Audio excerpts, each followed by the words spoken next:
Welcome back to Total Inspiration TV. It's time for our Bible study tips. Now, as promised, we're going to do a special feature today on our Bible study tips. You know, this program is being recorded on May 14th.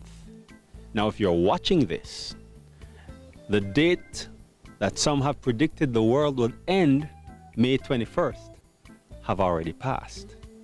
How should we treat these predictions about the end times?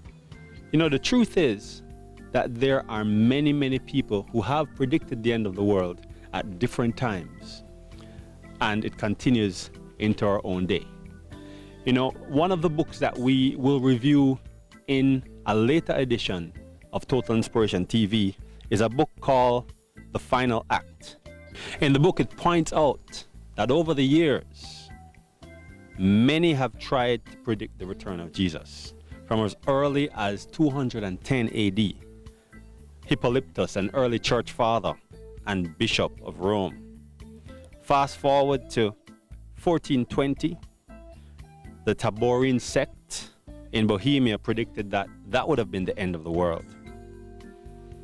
In 1666, on June 18th, Shabbatai Zev, a Kabbalist Jew, had also predicted that the world would have ended, and he actually declared himself to be the Messiah.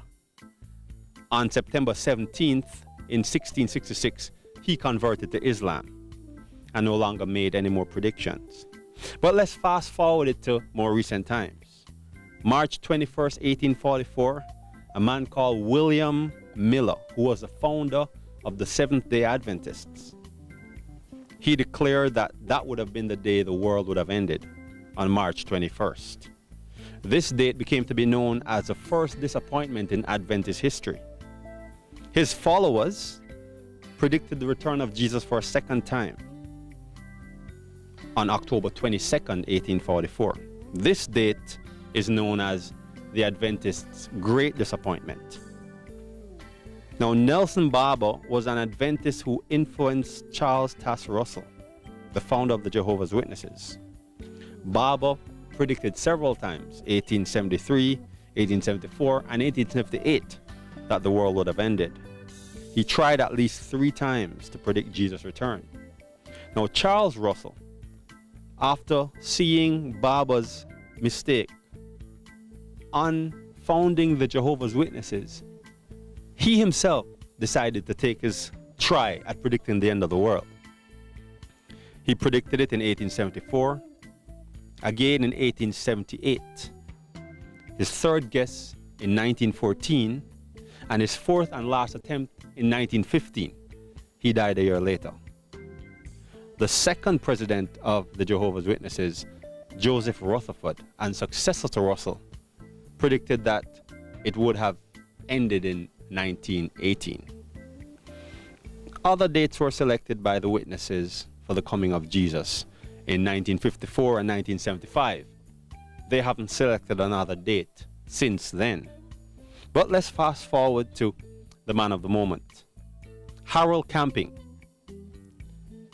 He first predicted that the world would have ended in September 6th, 1994. Now, Camping wrote a book that year called 1994.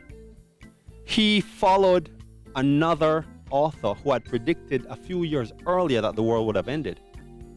This man was Edgar Wisnat, writer of the 2 million copy best-selling book 88 Reasons Why the Rapture Will Be in 1988. And then another author followed, Hal Lindsey, wrote a book called The Late Great Planet Earth, also predicting that the world would have ended in 1988. So, Mr. Camping wrote a book, 1994, predicting that the world would end, the rapture would be on September 6th. On September 7th, one day later, he reevaluates and says he made a mistake. He made a miscalculation, and the correct date was September 29th of that same year. Of course, he missed again.